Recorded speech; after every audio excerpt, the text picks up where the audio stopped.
ಈ ಚುನಾವಣೆ ಅಂತ ಬಂದಾಗ ನ್ಯಾಷನಲ್ ಲೆವೆಲ್ ನಡೆಯುವಂಥ ಪಾಲಿಟಿಕ್ಸ್ ಬೇರೆ ಥರ ಇರುತ್ತೆ, ಸ್ಟೇಟ್ ಲೆವೆಲ್ನಲ್ಲಿ ನಡೆಯುವಂಥ ಪಾಲಿಟಿಕ್ಸ್ ಬೇರೆ ಇರುತ್ತೆ. ಆದರೆ ಈ ಲೋಕಲ್ ಪಾಲಿಟಿಕ್ಸ್ ಅಂತ ಬರ್ತಲ್ಲ, ಅಲ್ಲಿ ಬಹಳಷ್ಟು ಕುತೂಹಲ ಇರುತ್ತೆ, ಬಹಳಷ್ಟು ಚರ್ಚೆಗಳಾಗ್ತಾ ಇರುತ್ತೆ.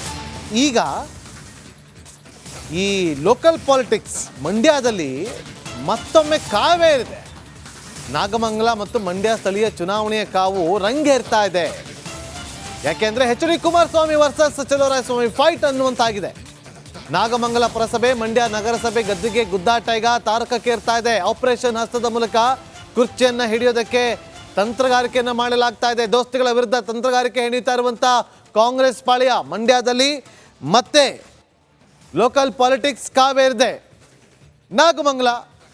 ನಾಗಮಂಗಲ ವಿಧಾನಸಭಾ ಕ್ಷೇತ್ರದ ಶಾಸಕರಾಗಿರುವಂಥ ಚಲುವರಾಯಸ್ವಾಮಿ ಅವರು ಈಗ ಈ ಒಂದು ನಗರಸಭೆಯ ಗದ್ದುಗೆ ಗುದ್ದಾಟ ಇದೆಯಲ್ಲ, ಚಲುವರಾಯಸ್ವಾಮಿ ವರ್ಸಸ್ ಕುಮಾರಸ್ವಾಮಿ ಅನ್ನುವ ಹಂತಕ್ಕೆ ಬಂದು ನಿಂತಿದೆ. ಯಾಕೆ ಈ ಒಂದು ಮಂಡ್ಯ ನಗರಸಭೆ ಇಷ್ಟೊಂದು ಪ್ರತಿಷ್ಠೆಯ ಕಣವಾಗಿ ಮಾರ್ಪಾಟಾಗಿದೆ ಅಂತೇಳಿ ಗಮನಿಸ್ತಾ ಹೋಗೋದಾದರೆ, ನೋಡಿ, ಇವರೆಲ್ಲ ಚಲುವರಾಯಸ್ವಾಮಿಯವರೆಲ್ಲ ಮುಂಚೆ ಇದ್ದಿದ್ದೇ JDS ಪಾಳ್ಯದಲ್ಲಿ. ಅವರೆಲ್ಲರೂ ಕೂಡ ಕಾಂಗ್ರೆಸ್ಗೆ ಬಂದು ಇವತ್ತು ಸಚಿವರಾಗಿದ್ದಾರೆ. ಮಂಡ್ಯದಲ್ಲಿ ನಾಗಮಂಗಲ ವಿಧಾನಸಭಾ ಕ್ಷೇತ್ರದಲ್ಲಿ ಈ ಬಾರಿ ಪ್ರತಿಷ್ಠೆಯ ಕಣವಾಗಿತ್ತು JDSಗೂ ಹಾಗೂ ಕಾಂಗ್ರೆಸ್ಗೆ. ಆದರೆ ಕಾಂಗ್ರೆಸ್ ಗೆದ್ದಿತ್ತು. ಸೊ ಆದರೆ ಈಗ ಅದೇ ವಿಚಾರ ಈಗ ಇಲ್ಲೂ ಕೂಡ ನಗರಸಭೆಯಲ್ಲೂ ಕೂಡ ನಗರಸಭೆ ಚುನಾವಣೆಯಲ್ಲೂ ಕೂಡ ಪ್ರತಿಷ್ಠೆಯ ಕಣವಾಗಿ ಮಾರ್ಪಾಟಾಗಿದೆ ಮಂಡ್ಯದಲ್ಲಿ.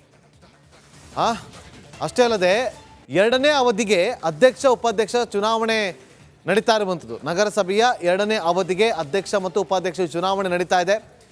ಹೇಗಾದರೂ ಮಾಡಿ ಅಧಿಕಾರವನ್ನು ಹಿಡಿಲೇಬೇಕು ಅಂತೇಳಿ ಇಲ್ಲಿ ಮಾಜಿ ದೋಸ್ತಿಗಳ ನಡುವೆ ಕಾಳಗ ಶುರುವಾಗಿದೆ.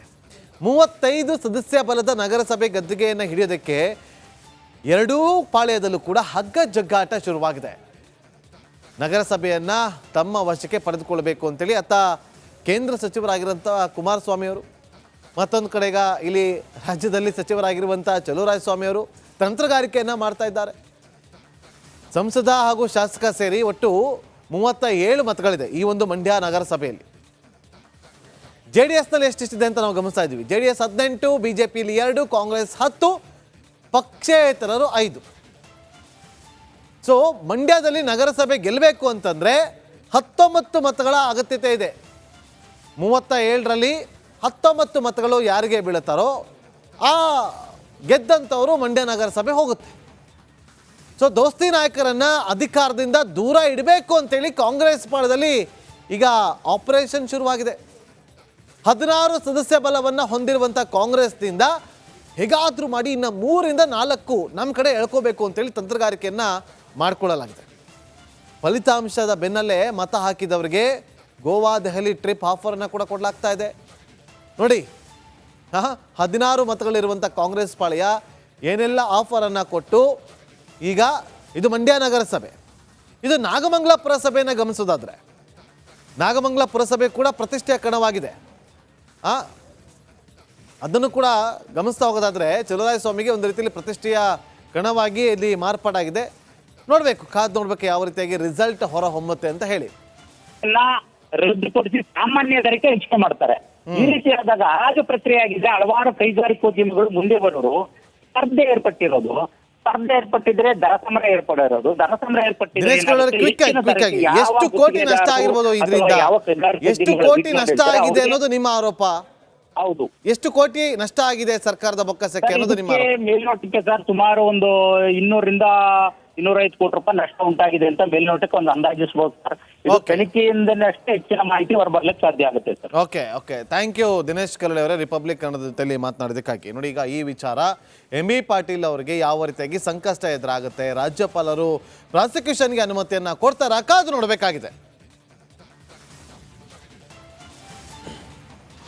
ನಮಸ್ಕಾರ, ನೀವು ನೋಡ್ತಾ ಇದ್ದೀರಾ ರಿಪಬ್ಲಿಕ್ ಕನ್ನಡದ ವಿಶೇಷ ಬುಲೆಟಿನ್ ಪಕ್ಕಾ ಪಾಲಿಟಿಕ್ಸ್. ನಾನು ನಾಗೇಂದ್ರ ಬಾಬು. ಇವತ್ತು ಪಕ್ಕಾ ಪಾಲಿಟಿಕ್ಸ್ನಲ್ಲಿ ಒಂದಷ್ಟು ಸುದ್ದಿಗಳಿದೆ, ಪ್ರಮುಖವಾದಂಥ ಸುದ್ದಿಗಳಿದೆ. ಅದಕ್ಕಿಂತ ದೊಡ್ಡ ಸುದ್ದಿ ಈಗ ನಿಮ್ಮ ಮುಂದೆ.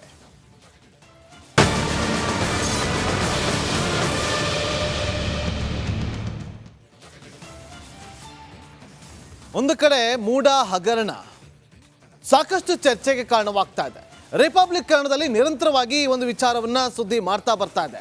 ಸತ್ಯಾಂಶಗಳನ್ನ ಹೊರಗಿಡುವಂತ ಕೆಲಸವನ್ನ ನಿಮ್ಮ ರಿಪಬ್ಲಿಕ್ ಕನ್ನಡ ಮಾಡ್ತಾ ಇದೆ. ಒಂದು ಕಡೆ ಸಿಎಂ ಸಿದ್ದರಾಮಯ್ಯ ಅವರು ಫುಲ್ ಮೂಡ್ ಆಫ್ ಹಾಕೊಂಡು ದೆಹಲಿಯತ್ತ ಪ್ರಯಾಣವನ್ನ ಬೆಳೆಸಿದ್ದಾರೆ. ಇದರ ಬೆನ್ನಲ್ಲೇ ಮತ್ತೊಬ್ಬ ಸಚಿವನ ವಿರುದ್ಧ ಪ್ರಾಸಿಕ್ಯೂಷನ್ಗೆ ಅನುಮತಿಯನ್ನ ಕೋರಿ ರಾಜ್ಯಪಾಲರಿಗೆ ಪತ್ರವನ್ನ ಬರೆಯಲಾಗಿದೆ. ಸಿಎಂ ಬೆನ್ನಲ್ಲೇ ಮತ್ತೊಬ್ಬ ಸಚಿವರಿಗೆ ಈಗ ಢವ ಶುರುವಾಗಿದೆ. ಯಾರದು? ಎಂ.ಬಿ. ಪಾಟೀಲ್ಗೂ ಕೂಡ ಪ್ರಾಸಿಕ್ಯೂಷನ್ ಭಯ ಶುರುವಾಗಿದೆ. ಎಂ.ಬಿ. ಪಾಟೀಲ್ ವಿರುದ್ಧ ಪ್ರಾಸಿಕ್ಯೂಷನ್ಗೆ ಅನುಮತಿಯನ್ನ ಕೊಡಬೇಕು ಅಂತ ಹೇಳಿ ಕೋರಿ ಪತ್ರವನ್ನ ಬರೆಯಲಾಗಿದೆ ರಾಜ್ಯಪಾಲರಿಗೆ. ದಿನೇಶ್ ಕಲ್ಲಹಳ್ಳಿ ಅವರು ಬರೆದಿರುವಂತ ಪತ್ರ, KIADBಯಲ್ಲಿ CA ಸೈಟ್ಗಳು ಹಂಚಿಕೆಯಲ್ಲಿ ಅವ್ಯವಹಾರ ನಡೆದಿದೆ,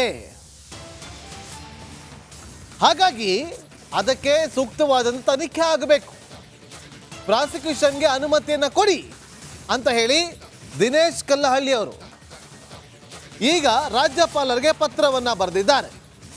ಒಂದು ಕಡೆ ಪ್ರಾಸಿಕ್ಯೂಷನ್ ವಿಚಾರವಾಗಿ ಕೋರ್ಟ್ನಲ್ಲಿ ಸಿಎಂ ಸಿದ್ದರಾಮಯ್ಯ ಅವರ ವಿರುದ್ಧ ಏನು ಕೋರ್ಟ್ನಲ್ಲಿ ವಿಚಾರಗಳು ಚರ್ಚೆಗಳು ನಡೀತಾ ಇದೆ. ಇದರ ಬೆನ್ನಲ್ಲೇ ಮತ್ತೊಬ್ಬ ಸಚಿವನಿಗೂ ಕೂಡ ಈಗ ಢವ ಶುರುವಾಗಿದೆ. ಏನಿದು ಅಕ್ರಮ ಅನ್ನೋದು ಡಾಕ್ಯುಮೆಂಟ್ ಸಮೇತ ನಿಮಗೆ ನಾವು ತೋರಿಸ್ತಾ ಇದ್ದೀವಿ ನಮ್ಮ ಸ್ಕ್ರೀನ್ ಮೇಲೆ ನೋಡಿ. ಅವರು ದಿನೇಶ್ ಕಲ್ಲಹಳ್ಳಿ ಬರೆದಿರುವಂಥ ಪತ್ರ ರಿಪಬ್ಲಿಕ್ ಕನ್ನಡಕ್ಕೆ ಲಭ್ಯ ಆಗಿದೆ. ಸಾಮಾಜಿಕ ಕಾರ್ಯಕರ್ತ ದಿನೇಶ್ ಕಲ್ಲಹಳ್ಳಿ ಈ ಒಂದು ಪತ್ರವನ್ನು ಬರೆದಿದ್ದಾರೆ. ಸವಿಸ್ತಾರವಾಗಿ ಸುಮಾರು 8 ಪುಟಗಳ ಪತ್ರವನ್ನು ಬರೆದಿದ್ದಾರೆ ರಾಜ್ಯಪಾಲರಿಗೆ. ಆ 8 ಪುಟಗಳಲ್ಲಿ ಯಾವ ರೀತಿಯಾಗಿ ಅಕ್ರಮ ನಡೆದಿದೆ, ಅವ್ಯವಹಾರ ಹೇಗೆ ನಡೆದಿದೆ, ಅವ್ಯವಹಾರ ನಡೆಯೋದಕ್ಕೆ ಯಾವೆಲ್ಲ IAS ಅಧಿಕಾರಿಗಳು ಸಾಥ್ ಕೊಟ್ಟಿದ್ದಾರೆ, ಪ್ರತಿಯೊಂದನ್ನು ಕೂಡ ಇಲ್ಲಿ ಉಲ್ಲೇಖ ಮಾಡಿದ್ದಾರೆ. ಇಷ್ಟೇ, ಕೈಗಾರಿಕಾ ವಿಚಾರವಾಗಿ ಒಂದು ಜಾಗವನ್ನು ಕೊಡ್ತಾರಲ್ಲ, ಅದು ಅತಿ ಕಡಿಮೆ ಬೆಲೆಗೆ ಕೊಟ್ಟು ಸರ್ಕಾರದ ಬೊಕ್ಕಸಕ್ಕೆ ಕೋಟಿ ನಷ್ಟವನ್ನು ಉಂಟು ಮಾಡಿದ್ದಾರೆ. ಇದು ತನಿಖೆ ಆಗಬೇಕು ಅಂತೇಳಿ ಕೊಟ್ಟಿರುವಂತಹ ಪತ್ರ. ಮತ್ತಷ್ಟು ಮಾಹಿತಿಯನ್ನು ಕೊಡೋದಕ್ಕೆ ನಮ್ಮ ಪೊಲಿಟಿಕಲ್ ಬ್ಯೂರೋ ಹೆಡ್ ಆಗಿರುವಂಥ ವಿಜಯ್ ಹಾಗೆ ನಮ್ಮ ಕ್ರೈಮ್ ರಿಪೋರ್ಟರ್ ಆಗಿರುವಂಥ ನಾಗರಾಜ್ ಇಬ್ಬರು ಕೂಡ ಲೈವ್ನಲ್ಲಿ ಜಾಯ್ನ್ ಆಗಿದ್ದಾರೆ. ಮೊದಲಿಗೆ ವಿಜಯ್ ಬಳಿ ಹೋಗ್ತೀನಿ. ವಿಜಯ್, ಈಗ ಇನ್ನೊಂದು ಟೆನ್ಷನ್ ಶುರುವಾಗಿದೆ ಕಾಂಗ್ರೆಸ್ ಪಾಳ್ಯಕ್ಕೆ. ಇಲ್ಲಿ ಅಕ್ರಮ ಹೇಗೆ ನಡೆದಿದೆ ಅಂತೇಳಿ ವಿವರಿಸಲಾಗಿದೆ. 3 ಜನ IAS ಅಧಿಕಾರಿಗಳ ಹೆಸರನ್ನು ಕೂಡ ಉಲ್ಲೇಖ ಮಾಡಲಾಗಿದೆ.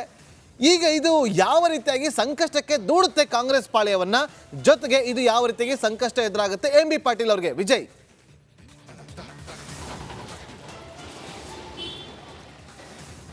ನಾಗೇಂದ್ರ ಬಾಬು, ಸಚಿವ ಎಂ.ಬಿ. ಪಾಟೀಲ್ ವಿರುದ್ಧ ಈಗ ಏನು ಆರೋಪ ಮಾಡಿ ಒಂದಷ್ಟು ದಾಖಲೆಗಳ ಸಮೇತ ರಾಜಭವನಕ್ಕೆ ದೂರನ್ನು ಕೊಟ್ಟಿರುವಂಥದ್ದು, ಕ್ರಿಮಿನಲ್ ಕೇಸ್ ದಾಖಲು ಮಾಡಬೇಕು ಅಂತ.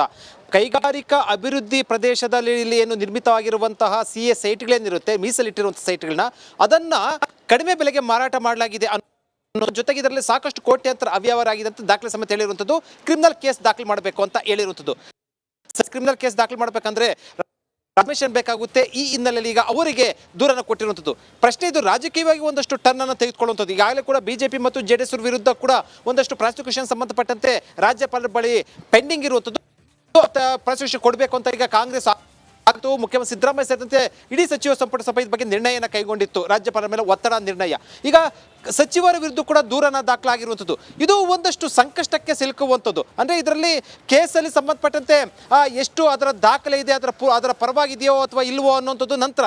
ಆದರೆ ಕ್ರಿಮಿನಲ್ ಕೇಸ್ ದಾಖಲೆ ಮಾಡಬೇಕು ಅಂತ ಒಂದಷ್ಟು ದಾಖಲೆ ಕೊಟ್ಟಿರುವಂಥ ಹಿನ್ನೆಲೆಯಲ್ಲಿ ಈಗ ಅದಕ್ಕೂ ಕೂಡ ಪರ್ಮಿಷನ್ ಕೊಡ್ತಾರೆ ರಾಜ್ಯಪಾಲರು ಅನ್ನೋಂಥದ್ದು ಈಗ ಪ್ರತಿಪಕ್ಷಗಳು ಆರೋಪ ಮಾಡುವಂಥ ಸಾಧ್ಯತೆ ಇರುವುದು, ಪ್ರಶ್ನೆ ಮಾಡುವಂಥ ಸಾಧ್ಯತೆ ಇರುವುದು, ಸಾರ್ವಜನಿಕವಾಗಿ ಪ್ರಶ್ನೆ ಹೇಳುವಂಥ ಸಾಧ್ಯತೆ ಇರುವಂಥದ್ದು. ಈ ಹಿನ್ನೆಲೆಯಲ್ಲಿ ಸರ್ಕಾರ ಒಂದಷ್ಟು ಈಗ ಇಕ್ಕಟ್ಟಿಗೆ ಸಿಲುಕುವಂಥ ಸಾಧ್ಯತೆ ಇರುವಂಥದ್ದು. ನೋಡ್ಬೇಕು ಇದಕ್ಕೆ ಸಚಿವ ಎಂ.ಬಿ. ಪಾಟೀಲ್ ಏನು ಉತ್ತರ ಕೊಡ್ತಾರೆ ಅನ್ನೋದನ್ನ. ನಾಗೇಂದ್ರ ಬಾಬು, ವಿಜಯ್ ಹಾಗೆ ಸಂಪರ್ಕದಲ್ಲೇ ಇರಿ. ನೋಡಿ, ಪ್ರಮುಖವಾಗಿ ಇಲ್ಲಿ ಆರೋಪವನ್ನ ಮಾಡಿದ್ದಾರೆ ಸಾಮಾಜಿಕ ಕಾರ್ಯಕರ್ತ ದಿನೇಶ್ ಕಲ್ಲಹಳ್ಳಿ ಅವರು. ಸೊ ಇಲ್ಲಿ ಅವರು ತಿಳಿಸಿದ್ದಾರೆ ಇವರು ಯಾವ ರೀತಿಯಾಗಿ CA ಸೈಟನ್ನು ಹಂಚಿಕೆಯನ್ನು ಮಾಡಿದ್ದಾರೆ. ಟೆಂಡರನ್ನು ಕರೆಯಬೇಕಾಗಿತ್ತು, ಆನ್ಲೈನ್ ಮೂಲಕ ಟೆಂಡರನ್ನು ಕರೆದು ಹಂಚಿಕೆಯನ್ನು ಮಾಡಬೇಕಾಗಿತ್ತು. ಆದರೆ ಇಲ್ಲಿ ಆಫ್ಲೈನನ್ನು ಮಾಡಿ ಇಲ್ಲಿ ಅವರಿಗೆ ಬೇಕಾಗಿರುವಂಥವ್ರಿಗೆ ಸೈಟ್ಗಳನ್ನು ಅಲಾಟ್ ಮಾಡಿದ್ದಾರೆ ಅಂತ ಹೇಳಿ ಅವರು ಆರೋಪವನ್ನು ಮಾಡಿದ್ದಾರೆ. ಅಷ್ಟೇ ಅಲ್ಲದೆ ಈ ಅಲಾಟ್ ಮಾಡೋದಕ್ಕೆ, ಈ ರೀತಿಯಾಗಿ ಆಫ್ಲೈನಲ್ಲಿ ಅಲಾಟ್ ಮಾಡೋದಕ್ಕೆ 3 ಜನ IAS ಅಧಿಕಾರಿಗಳು ಕೂಡ ಸಾಥ್ ಕೊಟ್ಟಿದ್ದಾರೆ ಅಂತೇಳಿ ಅವರ ಹೆಸರು ಕೂಡ ಅಲ್ಲಿ ಪ್ರಸ್ತಾಪ ಮಾಡಿದ್ದಾರೆ. ಇದೆಲ್ಲವೂ ಕೂಡ ಈಗ ಆರೋಪವನ್ನ ಮಾಡಿರುವಂಥದ್ದು. ತನಿಖೆ ಆಗಬೇಕು, ತನಿಖೆ ಆದ ಬಳಿಕವಷ್ಟೇ ಇದು ಇಲ್ಲಿ ಯಾವ ರೀತಿಯಾದಂಥ ಅವ್ಯವಹಾರ ಆಗಿದೆ ಅನ್ನೋದು ಗೊತ್ತಾಗತ್ತೆ. ನಾಗರಾಜ್, ಈಗ